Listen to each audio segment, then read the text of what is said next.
This is Indie Business Podcast, episode 70. Hello and welcome to this episode of the Indie Business Podcast. I am your host, mentor, and coach, Donna Maria, the founder and CEO at indiebusinessnetwork.com and the hostess of the Indie Cruise Retreat and the lead entrepreneur mentor at Maker Mastermind Business Incubator. My goal is to help you build a solid business foundation, increase your income, and use your business to create the life you love. In this episode, I will introduce you to Marissa Bethoney of Precious Skin Elixirs in Boxford, Massachusetts. As you'll enjoy learning in this episode, Marissa's business is more about how she wants to live her life and the way she wants to impact women than it is about selling skincare products. She has created a collection of 4 lines that are based on what she calls your skin rhythm, and the categories are air, fire, wind, and earth. Marissa is a mother of 2 young children, and in this episode, she shares a bit about how she left a decade-long career as a jeweler to create a business that was more family-friendly and that allowed her to feel better about simultaneously leading a business and being a mother. You can get a summary for this episode at indiebusinessnetwork.com/70. I can't wait to introduce you to Marissa Bethoney of Precious Skin Elixirs in Boxford, Massachusetts. But first, this podcast is brought to you by Maker Mastermind Business Incubator, your opportunity to work with me personally in a small group setting to grow your business. Oh, and yes, we have a lot of fun doing it. Whether you are in the emerge phase of your business, just getting started, or you're ready to move your business into a multiple income stream platform in the evolve phase, your individual Maker Mastermind Business Incubator program can help you achieve more and stay on track. Doors are open now. Learn more and apply today at makermastermind.com. And now let's welcome Marissa Bethoney of Precious Skin Elixirs in Boxford, Massachusetts. Marissa Bethoney of Precious Skin Elixirs in Boxford, Massachusetts. How are you today? I'm well. How are you, Donna Maria? It's nice to connect with you. Oh, it's going to be so much fun. And I know like we can work from anywhere these days. Like, where are you right now? I am actually sitting in my home office in Boxford. We live kind of out in the country, so it's always really cozy where I work here from home. And I bet it's getting chilly up there too. Like where I'm down here in Charlotte, and it's like 41 degrees. Oh, I would love for 41 degrees. It's definitely been in the 30s this past week. It's winter. Oh my goodness. Winter's on its way. Oh my goodness. And I heard someone yesterday from Massachusetts say it was a balmy 43 yesterday. So I went for a run and I was like, oh my gosh. But anyway, so Marissa, it's so great to talk to you at Precious Skin Elixir. So the first thing that comes to my mind when I hear the name of your business is Precious Skin Elixirs. Like, ooh, it sounds so mysterious and intriguing. Tell us a little bit about what that name means to you. Oh, well, I like how you called it intriguing. Well, I chose the name because of three main things. Precious skin, of course, my belief that our skin is precious. It's, as many of us know, it's our largest organ. It needs a particular kind of care. Mm-hmm. It's really one of the only organs we can see. So skin is a great communicator. And elixirs, I just love that word, and it just can mean so many things. It kind of has a little bit of a nod to the old practice of alchemy, where there's the elixir of life and the search for the potion that's really going to give somebody longevity and vitality and vibrancy. And of course, so much of alchemy is symbolic and metaphorical, but I just I really wanted to bring that idea into the foundation of my business. So that's why I chose that name. And the way you describe it is even more mysterious. Like skin is a great communicator. Gosh, we'll have to unpack that one day. But so when you obviously feel this sort of vibe personally yourself before you even started a business. Yes. And I've worked with gemstones for a lot of my career. And Ah, so the precious also is kind of a nod to gems and jewels, and that, world also contains a bit of a mystery in the fact that there's a lot of power there energetically, in addition to their visual appeal. And so I think at the time I started this business, I was ready to start working with herbs, and I was ready to start working in the plant world after studying with a master herbalist and really falling in love with how plants can heal us internally and externally on a topical basis. So the two worlds just started to really weave together. And so, yeah, there, there's a big energy component to all of what I do. there is, and we'll talk a little bit about that. So what year did you start your business? I started Precious Skin Elixirs officially in early 2014, but there were probably, I'd say, 3 years in there before, maybe even 4 years before starting it officially, where I was just, everything was starting to kind of like come together and really start to form as a project, as an idea. And that is so fascinating to me because so often, like 4 years seems like a really long time to be in like the starting up phase of a business, like what I call the emerge phase. But what I hear over and over again is that when people look back, they realize that they were actually starting a business for longer than they thought they were originally. Mm. And so like there's always such a great story there. So like did you like have a regular job before all of this? And what were you doing at first? Well, I had been a jeweler for about 10 years prior to starting a family. And when I had my first baby, I thought, oh, okay, I can still have my business. I can still do trade shows. I was doing trade shows all over the country and working with buyers that were mainly in New York. So it was a lot of travel I was living in Boston at the time, from Boston to New York. And it was just really, it was the fashion industry ultimately, which was just the pace and, the vibe wasn't really conducive to a new mom. And did So you I make kind the of, jewelry that you sold back then? I did. It was all handmade. Sometimes I'd hire people to help me during like really busy seasons or if I was Mhm. filling a big order. But yeah, it kind of got to the point where it was not really viable anymore for me at that And you stage did of that life. for 10 years? 10 years. Wow. I started. Making all, and so you were, my guess is hearing you talk, you weren't just using, stuff that you bought on Amazon. You were using like real gemstones, like real jewels. Yeah, it was all precious Wow. and semi-precious gems. And Wow. it was really fun, but that was my 20s and it was, Right. I've definitely learned a lot since. Well, motherhood changes a whole lot of things. So Oh yeah. it sounds like the travel and everything was just not conducive to that lifestyle. So then bring us. So you decided to eventually stop making jewelry, and then Mhm. why skincare? Well, so after I had my first baby, jewelry kind of like faded into the background. And then we had a second baby right away. And during that pregnancy, my skin was just a mess. I was breaking out. I was getting these deep hormonal, like awful cystic acne breakouts on my face and on my back. And it was just this really challenging time. And because I was pregnant, I didn't want to apply anything that could be unhealthy for a growing baby.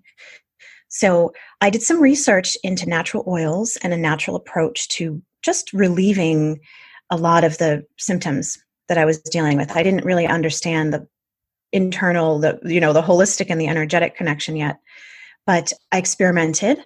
I tried a few things and it really worked. And I noticed such huge relief and improvement to the point where by the time I had my second daughter, I had the best skin of my life. And I was so inspired to continue studying. And from there, that was really the beginning of wanting to work more with products for the skin. So deciding to do that had obviously the effect of making you more available to your children, obviously, while they were young, and, cutting back on the travel. So tell us a little bit about juggling a business as a mom of kids. I mean, your children are really quite young, right? Yes, they're 8 and 9 now, Okay. but at the time they were peanuts. I mean, they were really, teeny tiny. And I remember using nap time as like my only time I had to really do research, start strategizing on a brand or, the creative work of that. I would do recipe development and testing at night when they went to bed. My husband has always been so supportive. And on the weekends, it was just kind of this understood thing where mom would be working on this crazy project or studying with my herbal teacher or in the garden or doing all the things you need to do ultimately to form a business. And it was just really this patchwork of just time and I don't know, anywhere I could just kind of fit in an hour or half hour or a phone call or an email. And Patchwork of is course, a good way to describe it, I think. Patchwork. yeah, it was a total patchwork. Yeah, And it was it's like a little stitch here and a rip over there. And yeah, a oh my little gosh, more tons of stitching. rips. Yeah. Absolutely. Yeah, So, it so was you're, go ahead. mhm. Well, I was going to say it was sort of just, the necessity of the time. I Yeah, don't yeah. recommend that's the best way to approach Well, forming a it's business, it's funny but because I look back, I'm listening to you and I'm thinking, I remember the quilting. Every mm, day was another square, and you didn't know whether it was going to actually be sewn up by the end of the day, whether it would be in tatters, whether you would even be able to find it. Um, like, where's the next square? So, like, and you look back on it, you just said, I don't recommend it. But, I want to dive in here because as a mom, and there's a lot of moms listening to this podcast, mm. if they're new to entrepreneurship as well as new to motherhood, when we say we don't recommend it, I'm just curious about what's the alternative, because Good I, point. I don't know if there is one. That's a very good point. And, I think the fact that my circumstances were really, limited, of course, new moms or mom at any stage of your kid's age is, there's a limitation on time and energy, and there isn't always the bandwidth to just kind of do anything you want and have unlimited resources. And certainly financially, it's a whole new ball game too when you have kids. So I think when there are those circumstances where there are these factors, and I don't want to call them limiting factors in a negative way, but just where there are tighter boundaries around your time and energy, I think that really kind of gives you that sense of how bad do you want it. And if you really want Ah, it, you'll figure it out. I think that is such a good point, because I know that it takes an incredible amount of drive. Like, there has to be a really strong reason to go through all that when your children are young and staying up until 2 and 3 o'clock in the morning and doing a newsletter while they're nursing, and then having to run and get the bottle, and then your spouse gets up and you got to help them get ready if they go to work outside the home. It really is just so unpredictable. And so, I mean, at points for me, I don't know about you, it was terrorizing sometimes. I mean, Oh yeah. it Oh, just really, absolutely. so we can't look at that quilt so much as we can. No, we can look at the quilt. We have to visualize it when it's finished, not the way it looks today. That's right. And I think there's because of our wonderful technological advances. I mean, I'm thinking back in 2012. It's not that long ago, but things were way different then in terms of how technology was a factor in starting a new business. And I feel like nowadays there are so many areas someone can get distracted in those beginning stages. And those beginning stages are really precious. That's a real sweet time of, it's kind of like having a baby when you start a business, right? It's like this new Mm-hmm. thing in the world, and it's Mm-hmm. takes a lot of care and nurturing and protection. And Yeah, I'm just really glad I wasn't on Instagram or social media that much when I started my business. Well, now, why do you say that? It's an interesting comment. Let's unpack that, Marissa. Yeah, that is kind of an unpackable statement there. um, well, I find that social media, of course, it's, the classic double-edged sword. There are so many wonderful things we can do with it. But then on the creative side, it can be very intrusive, and it can sort of interrupt that natural, intuitive development of an artistic endeavor. And I see like entrepreneurship and artistic expression, I really kind of see them as two sides of the same coin. If someone has an artistic, creative idea and they want to bring it into the marketplace, to me, that's like, okay, there it is, artist and entrepreneur, Mm-hmm. two sides of that same beautiful coin. And for me, I can get distracted easily. That's just my personality. I can, chase down a million ideas and go down a million different rabbit holes, and it's great fun, but it's just not really helpful if you're trying to stay focused in and really zeroed in onto an idea. Yeah. Yeah. You really have to, well, you have to, it sounds like it looks like, I should say, because I'm on your Instagram right now, at Precious Skin Elixirs. It looks like you have figured out how to navigate that, though. I mean, you are also 7 years into your business or so that makes a difference. But speaking of that technology, like what do you find is the most effective way for you to share your brand message and your products with the world? Is it through Instagram? Actually, yes, it has been through Instagram, which it's been a huge learning curve, and I certainly would never say I'm ever over that curve. But Instagram has been a great platform to market and just get the word out and connect with people. I've made so many amazing friends over the years through Instagram. And for me, like that's what it comes down to for me, is the relationship aspect of doing business. That's my favorite part of doing business, is forming relationships, getting to know people, if I can't help somebody with my product or with what I do, then helping them find the person that can, and just sort of being in that space of connectivity. Instagram has been the thing that's done that for me. And so what are your favorite ways to use Instagram? I know when Instagram started, it was just a photo feed. And of course, that was nice enough. But there's so many bells and whistles associated with it now. What are your favorite ways to use it? And what are some of the apps that you like to integrate with it? That's a good question. I like the old-fashioned feed, to tell you the truth. I have been dabbling in Instagram Lives, which I also really like. But I do feel a degree of overwhelm with keeping up with stories and trying to utilize IGTV.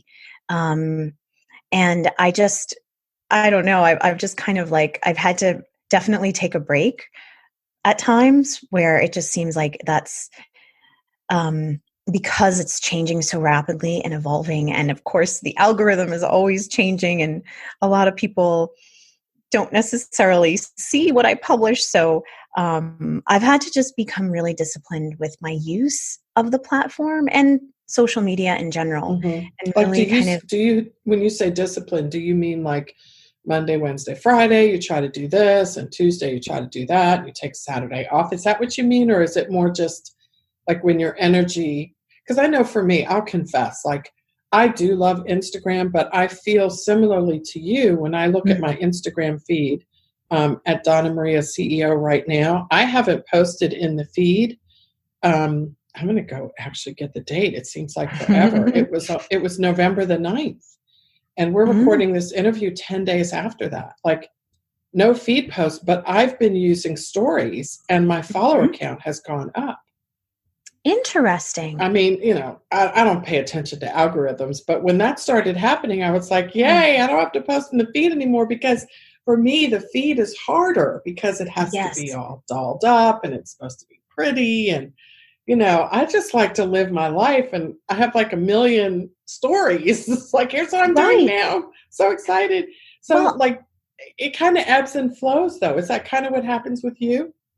yeah, and I think stories are super underutilized. I actually feel like Mm, that's probably the best use of Instagram right now I is love doing stories. anything in stories. Yeah, because you're Hmm. right. The feed itself can tend to feel like this curated sort of visual space, and you want to Hmm. post something that's going to really flow with the next set of pictures and make sense and be on brand and offer something almost like like a micro blog post in a So it's a sense. magazine. It is a It's a magazine, magazine. Yeah. right? And stories, it can be more casual, and I Yeah. feel like in a way it's just more authentic because it's like, Yeah. depending upon how someone approaches their stories. Um, but yeah, I do find that I just have to make sure that I don't like spend one day and do like a million stories and then Hmm. go a week without posting anything. That sounds like me. 10 days, no post, and a couple of stories. But you said IGTV too. So IGTV is more like stories than the feed. True. True. And you get a whole 10 minutes on IGTV if you're Yeah, and well, if there's a you're way to make it longer now. I'm not sure what that is, but there are ways oh, because I've seen some things on IGTV that are longer. There must be some certain way. Maybe you have to have a certified account or something. I don't know, but because I don't want to go longer than 10 minutes. But right, I um, know. so, what do you use any apps? Like, do you integrate any scheduling apps or anything with Instagram, or is it just you and your phone and the Instagram? It's just me, my phone, and Instagram. Okay, so no complications, just simple. Just simple, simple, simple. And I was in a nice rhythm last year with having like time in the morning, like in certain, for 45 minutes would be my Instagram time. And of course it talks to Facebook. So it was sort of like a 2-for-1. I could spend my time doing Instagram stuff and it would also publish on Facebook.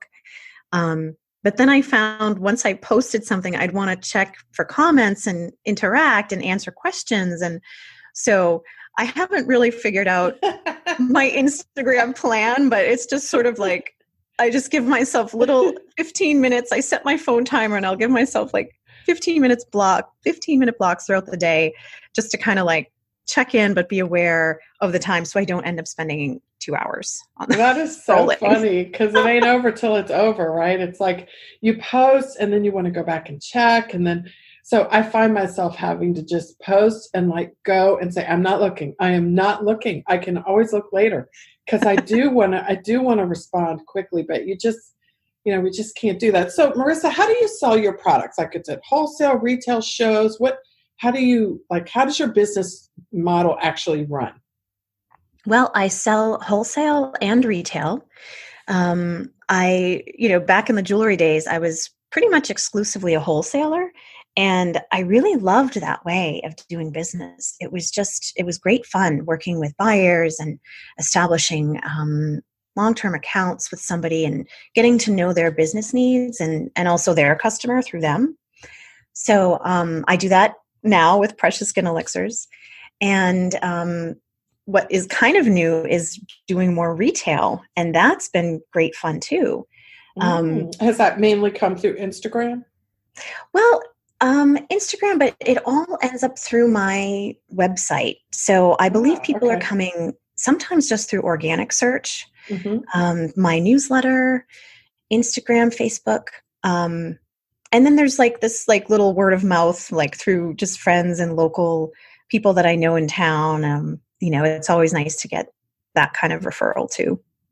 And so wholesale, retail, online, what is it like a split? Like is it 50-50 or what is kind of the basic percentage there? Is it mostly online?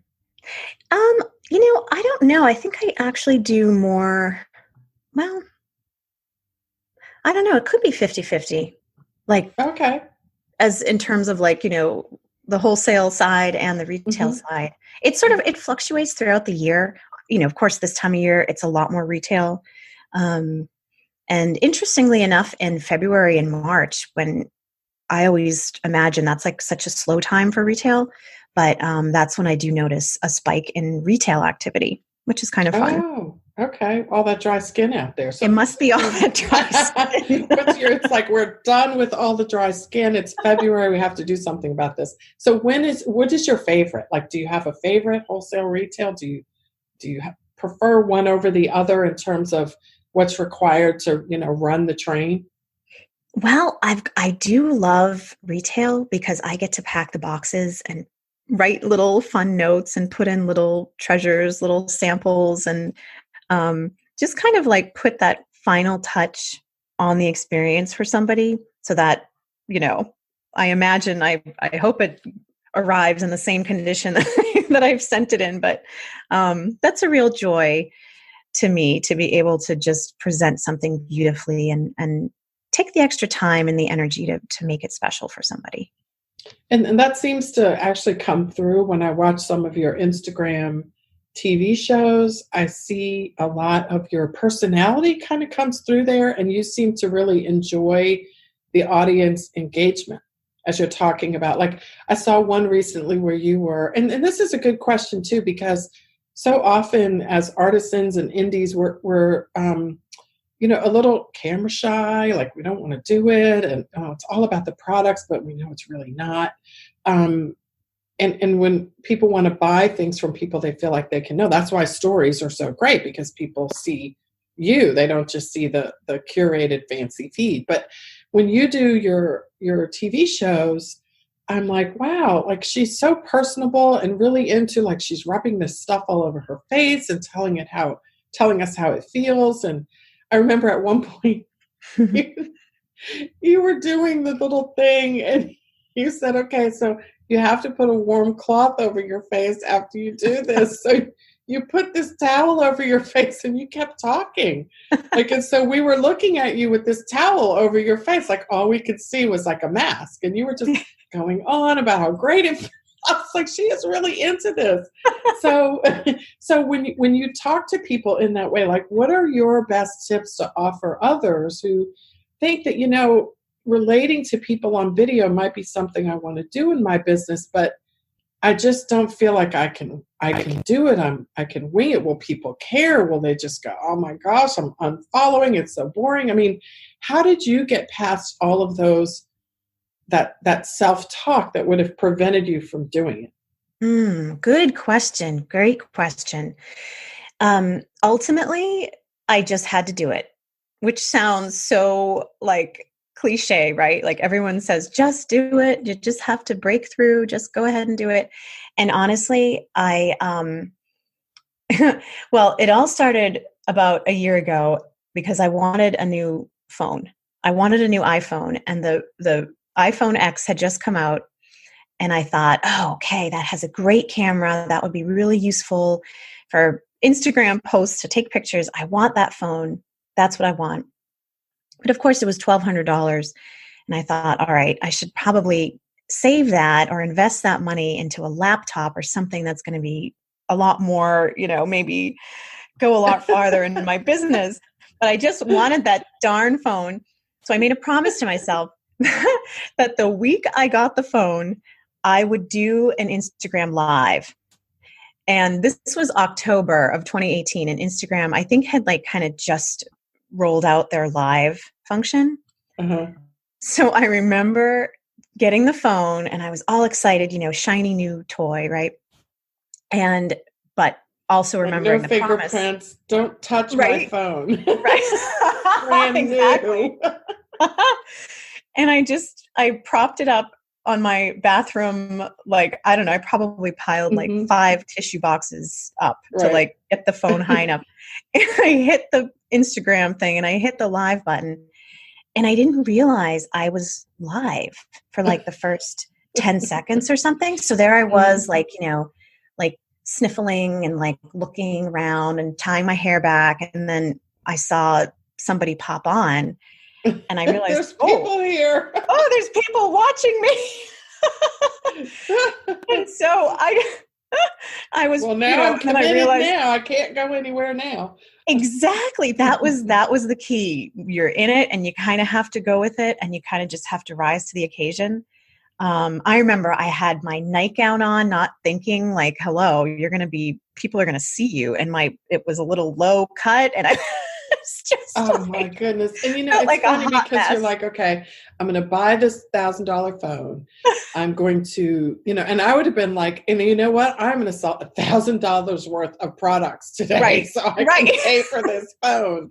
So like when you do your lives, how do you do them in a way that's engaging, that also, because I know you actually sell on your live videos. So like when you go live, you're not just going live. Of course, you do want to, talk to people and be engaging and share the information that you know about skincare and so forth, but you're also selling at the same time. So how does that work for you?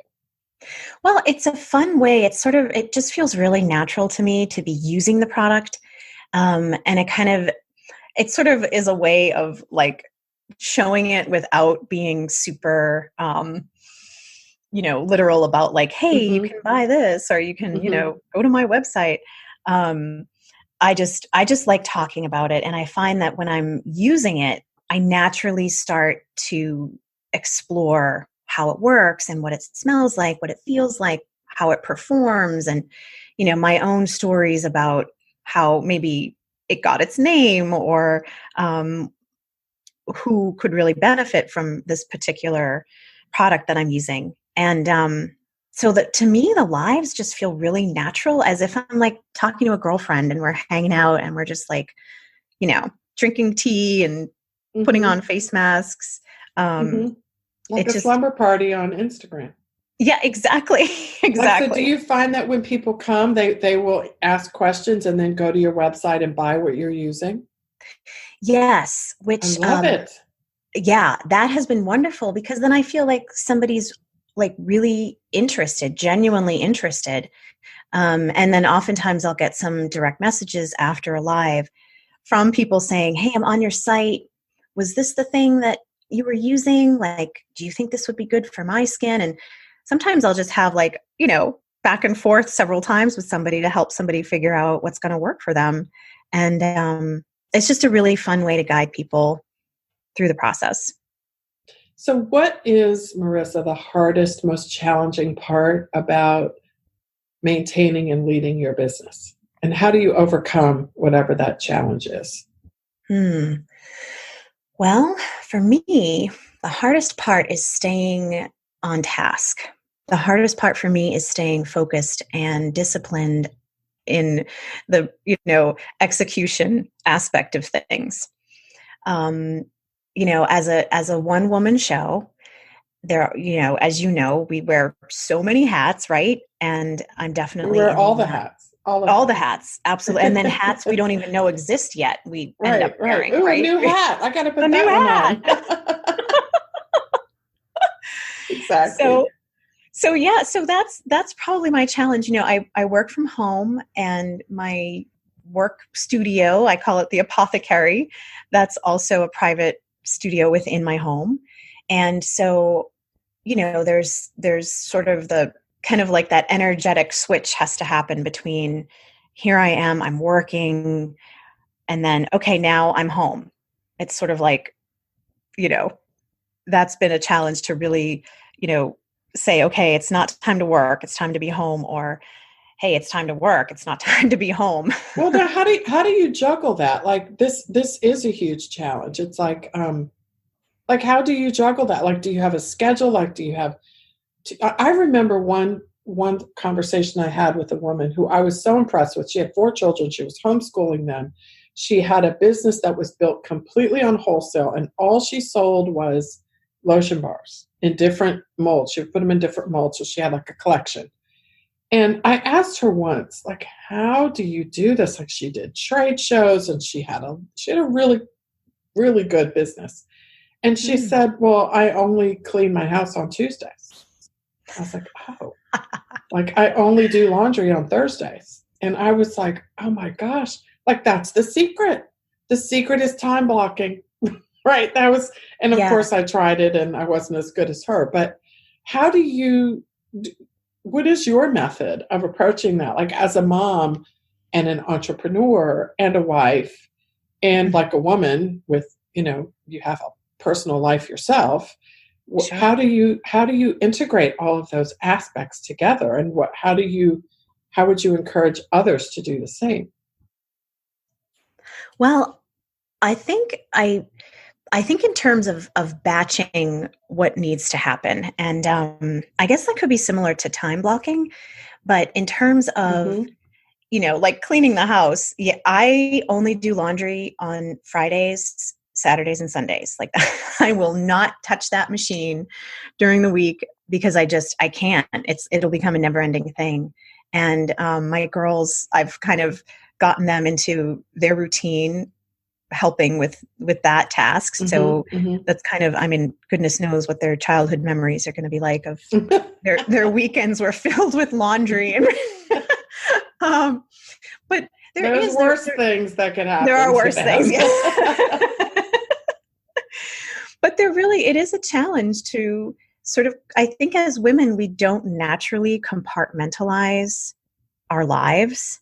I think just from an energy perspective of that, the more female approach to life, it can be more holistic and it can be more integrated rather than like being really separated and compartmentalized. I know anytime I've really tried to hold myself to time blocking and a strict schedule, it's never worked out well. I work better when I allow myself the freedom and the flexibility to sort of flow with what's happening, because some weeks maybe I don't have a lot of orders. Maybe I don't have to batch, maybe I'm only making one batch of product in a week. And so therefore I have more time to tend to other things. And that's really interesting. So you can stay productive and make it work. Yeah. So far I have to be careful not to get down on myself for not following a more conventional way of working. And sometimes I really get hard on myself and think like, oh, I'm so undisciplined. I'm so, scatterbrained or something. But then I kind of look back at my quarter or month and I think, oh, I actually got a lot done and, somehow managed to keep everybody in clean clothes and, lunches and food and birthday party gifts. And, it's really kind of finding the joy in the unknown and the chaos. And I use that word chaos lovingly. Well, I know one of the things we have to do is figure out what works for us, and I remember when I was a brand new entrepreneur, I got out into the world, out of my office, and I was wondering why there were so many people around that weren't in an office. I was like, don't these people work? Like when I quit my job, I literally was like, but then here's what I did. I thought that all of life was freedom and flexibility now, and I could just do whatever I wanted to do whenever I wanted to do it. And for certain personality types, that is not good. And I discovered that I'm one of them. Like I literally will just hang out all day if I don't have a schedule. But it sounds like we're different. But again, we all have to kind of figure out what works for us. So I'm happy to know that you found your flexibility there. That's great. Yeah. And there are definitely times where I do need to be more scheduled and I do need to make sure that I've got, blocks of time to meet a certain deadline with an order or make sure materials, whether it's my glass or raw materials or things, have to stay on kind of a regular schedule, because sometimes, especially working with natural materials, if you're not really ahead of like the growing season, for example, you can miss out on the oil that you need. Like if a farm, a particular farm, I work with a particular farm for one of my raw materials, and I know they only produce so much. And we're also talking Mother Nature, who knows in terms of weather and different environmental circumstances, how a crop can be affected. So that's always hovering around in the background, is making sure that that's always tended to, and that's kind of a regular thing. Marissa, what is your best-selling product? Well, I think in the last year, the Sterling Honey Polish has really just skyrocketed as a shining star. And that is, it's sort of a 2-in-1 product. It's a cleanser, but it's also a face mask. And I think it's become more of like a hero product as a face mask, because it's something that can kind of stay on for as long as you want. I've left Sterling Honey Polish on my skin for like hours, and it only improves your skin in terms of, the longer you leave it on. But it's just such like silver. A sensory I'm treat. looking at the ingredients. It's got honey and silver and jasmine essential oil. Oh my goodness. It's like, it's precious. Like it goes with, like, jasmine oil is very, like, you get like a minuscule half of a billionth of a drop out of every petal. And it smells so good. I bet that smells so delicious. So your products are actually interesting because they're categorized into like lines based on natural elements. Tell us a little bit about that.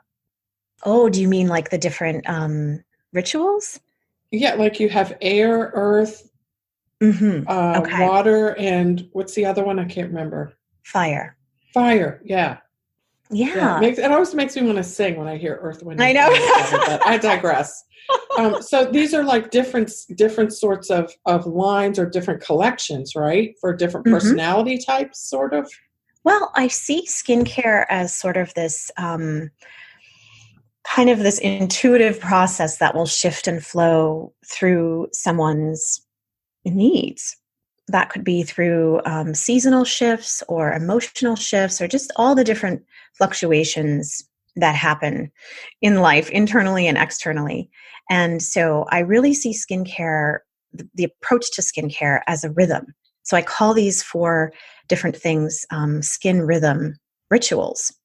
So, for example, the air ritual is something that really can kind of breathe new life into skin that might need kind of like that lift, that uplifting sort of feeling. When you think of the element of air, what would air bring? It would bring like expansiveness and space and lightness.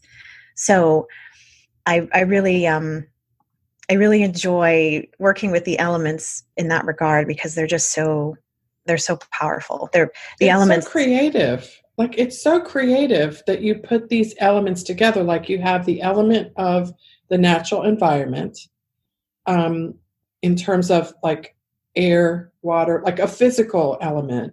Then you also have the physical element of the ingredients that come from the earth environment, like the herbs and things. And then you have the natural oils that come from, the earth. And then you put that together with this kind of rhythmic approach to skincare that's more than skincare. Like, it serves a woman not just from her skincare needs, but also from emotional needs, as you just described. I don't know if I've ever really seen that before. That's an interesting combination. Well, it's all connected. And, like the plants I use they're possible because of the elements, because of air, the earth, the water, and the fire. The sun and the sky is our big fire presence. And you make everything yourself.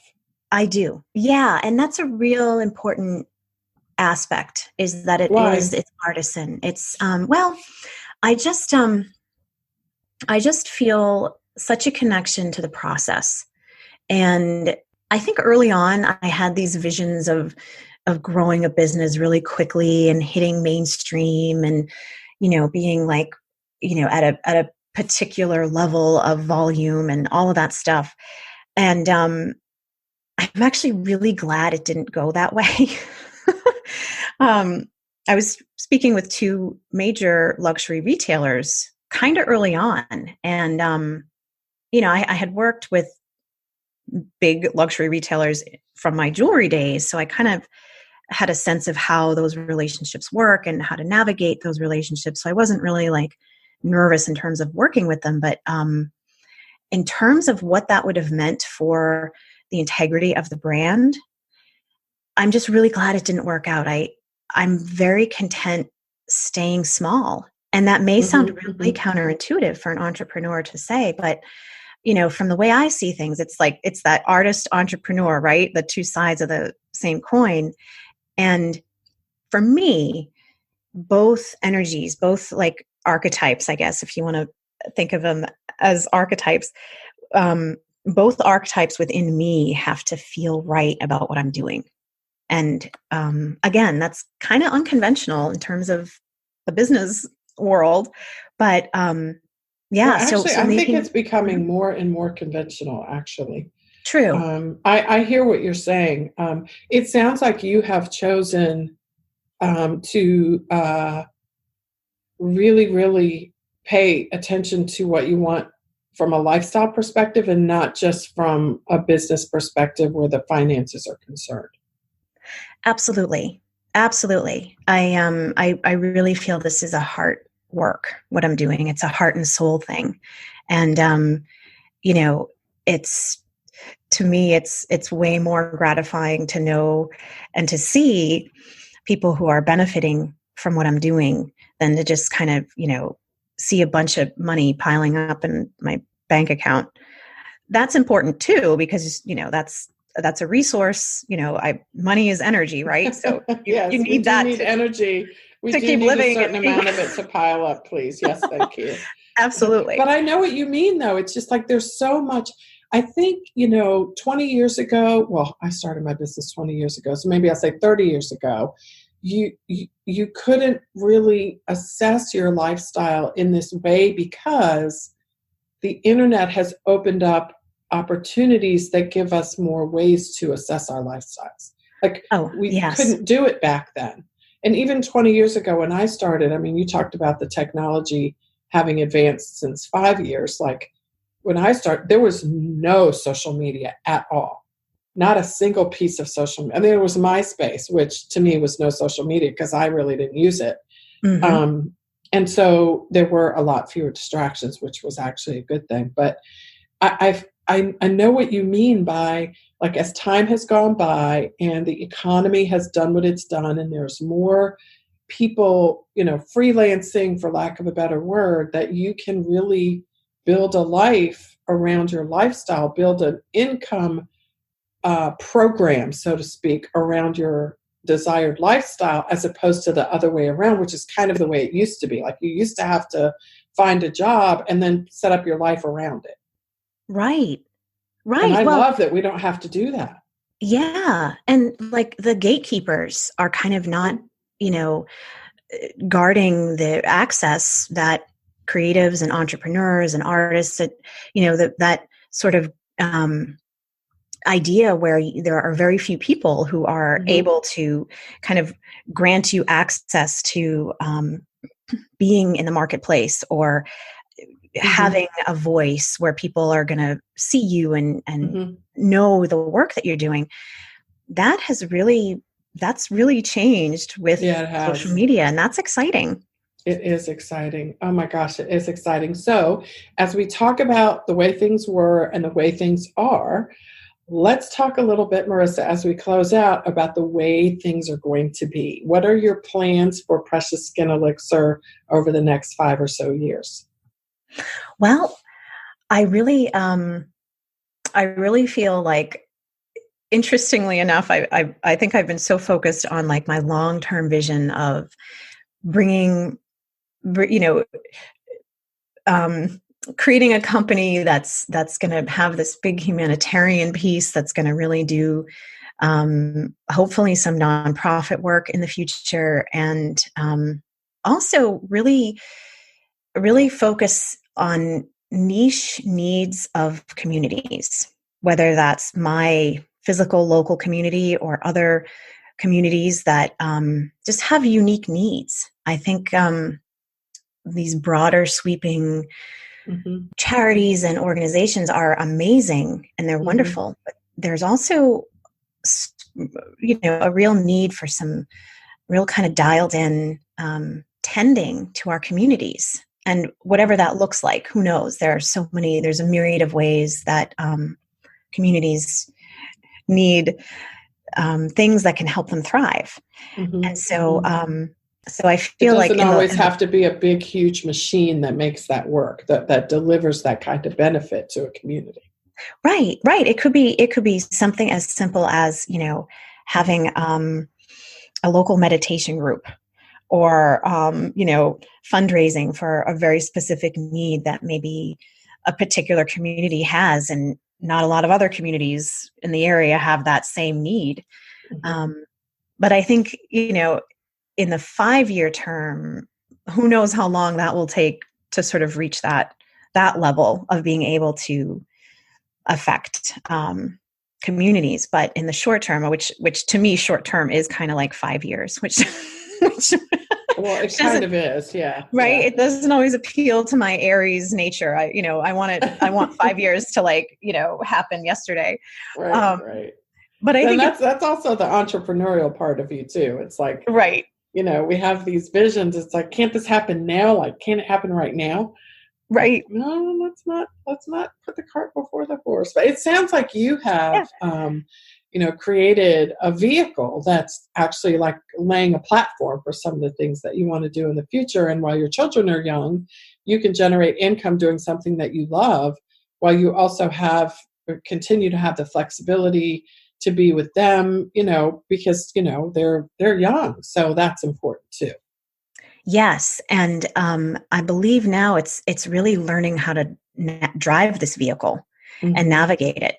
And, one thing I've learned from you and all the work that you do is to appreciate that and to really tend to that, and really value those the daily vision and what needs to happen to maintain the health of that vehicle, because that is, talk about precious. I mean, having an opportunity to do something and to put it out there and to, kind of be the change idea, right? Yeah. That's God, that is like, you just made my skin crawl, because just because every business, yours and mine and everyone listening, we all are doing that. Like, we are doing that. And I think we don't stop and pause and really just meditate on that enough to know that, we're, not, a massive, huge company, but we are affecting individual lives in ways that is making a huge collective difference in our world. And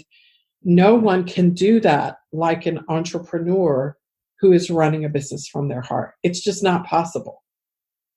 That's so, and now I just got the chills too. That's so, I'm so happy that we live in a world now that can be appreciated, because for a long time it wasn't. I mean, even still now, magazines that talk about entrepreneurship are all about how this person got to $1 million in sales in 10 months, or how this person is running a $5 million business with 500 employees and offices around the world. It's like, that's really, really great. But I'm so happy that, because those businesses are the exception, they are not the rule. But the ones that are smaller than that are not all failing just because they're not, these on the cover of a magazine. And that is just something I think that we lose in the larger picture. And that's one of the reasons why I love to talk with people like you, and why I have this podcast to showcase the people that are doing this sort of thing, and not just making money, which is great, but they're also living these awesome lives that make them happy. Yes. And like, what else is better than that? Oh, that's it right there. And I mean, I've heard many stories of entrepreneurs who go into business and they're happy and they love it and it's exciting, and then something shifts, and maybe, who knows, many things can lead to this, but ultimately then all of a sudden they're not happy and they're disconnected from that initial vision and what got them so excited in the first place. And oh my goodness, there's enough I've of actually, that around.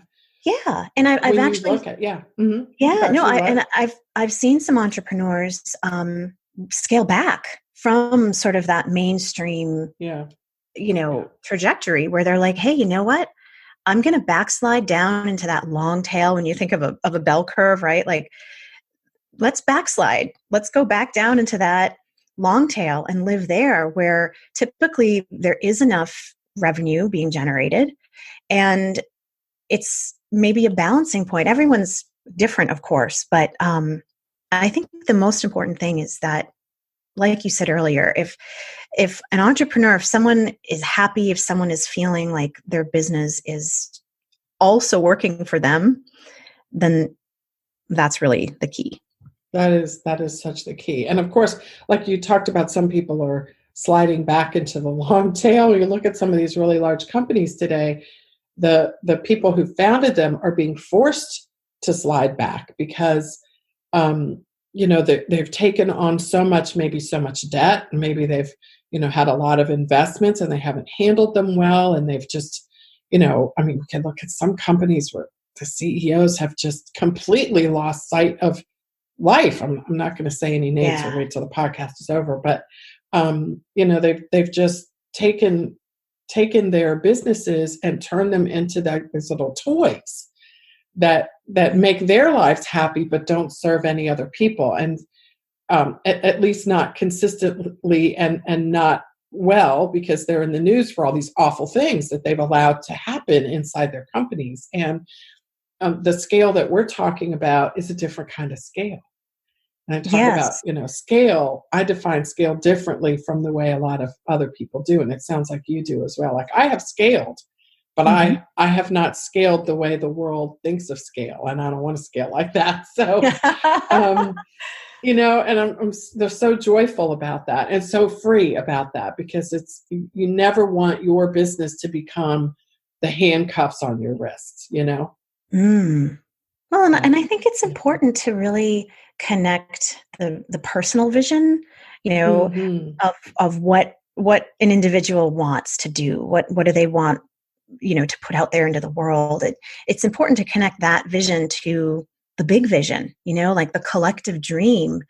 I think it's important to check in to see if it's a vision, a personal vision born out of ego, or if it's a personal vision born out of like that soul level, like, why did I come here to earth? Like, what is my soul here to do? What song does my soul yearn to sing?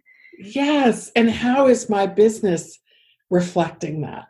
This is just like, this is so rich. This is what entrepreneurship and life, the integration of the two, is all about what we're talking about now. And I know for so many of our listeners, it's the same thing. So Marissa, thank you so much for letting us dive a little bit into your background and also your approach to how you're living your life and how you're integrating your business into your life to create this whole that just seems very fulfilling to you. Tell us, where do we go to buy your products, and where do we go to follow you? Sure. Well, you can find all my products on my website, which is preciousskinnelixirs.com. And you can connect with me on Instagram. I'm at preciousskinnelixirs. And matching. So nice when you can get them matching. Right? Try to stay. Not everybody can get matching these days. And I'm also, I don't know if email is kind of becoming old fashioned like the phone, but email is also a great way to connect. If I love getting personal messages, and I love interacting. So, I always like to put that out there. Sometimes I just put my email address right in an IG post, like, hey, contact me. I'd love to talk. Let me know what your questions are. I'm a human. I'm here. I want to I want to get to know people. Stay tuned. You can email her, preciousskinnelixirs.com. And by the way, you can take a quiz there and find out what your skin rhythm is: the air, the water, the earth, and the fire. You can find out what yours is, and then she has the products displayed there, so you can kind of see what ones that she makes specifically for your rhythm, and that is a whole lot of fun to do. So preciousskinnelixirs.com. Marissa, thank you so much for joining us today. Oh, thank you, Donna Maria, and thank you for all of the beauty and inspiration you create in the world. Thank you. Oh, thank you for the opportunity. Have a good day. Well, I hope this episode of the Indie Business Podcast left you inspired, motivated, and excited about the future of your small business. Let's quickly review 3 of the most significant insights Marissa and I discussed today. Number 1, making the patchwork quilt.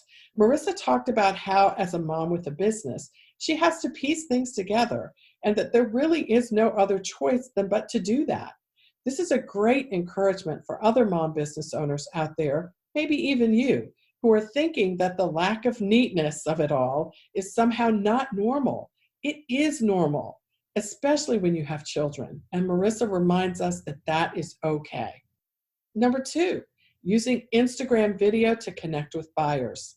I love how Marissa said she just jumped into Instagram TV because it was a good way to connect with people who were interested in her approach to skincare. She generates sales simply by being herself in her bathroom on a video showing people how to use her products, and they go to her website and make their purchases based on her recommendations. It's such a good example of integrating high tech with high touch to produce results. And number 3, go small. Marissa pointed out that not every business has to be big and that she prefers to stay small. I love how her approach is a super reminder that you can grow as an entrepreneur and your business can grow too, but you don't have to build out this mammoth empire to be both personally fulfilled and financially rewarded as an entrepreneur. This is so close to my heart. And if it appeals to you, you might like to read my blog post, 6 Keys to Going Big in Business Without Growing Big in Business. To get the link, just go to indiebusinessnetwork.com and search Going Big in the search bar, and it will come right up. If this conversation resonates with you, I think you'll really like that post. Well, if you enjoyed this episode, be sure to share it with someone you know and help spread the word. This podcast is all about the indie business revolution, where people are breaking the mold of traditional entrepreneurship and creating success on their own terms. I'm so excited to be on this journey with you. And if you're listening on Apple Podcasts, won't you do me the honor of rating this podcast? It helps me so much to know that you appreciate the amazing people and stories featured here on the Indie Business Podcast. You can also share episodes from my blog at indiebusinessnetwork.com to your favorite social media outlets. I'll see you on the next episode of Indie Business Podcast. In the meantime, break all the rules, build your own corporate ladder, and create the life you love.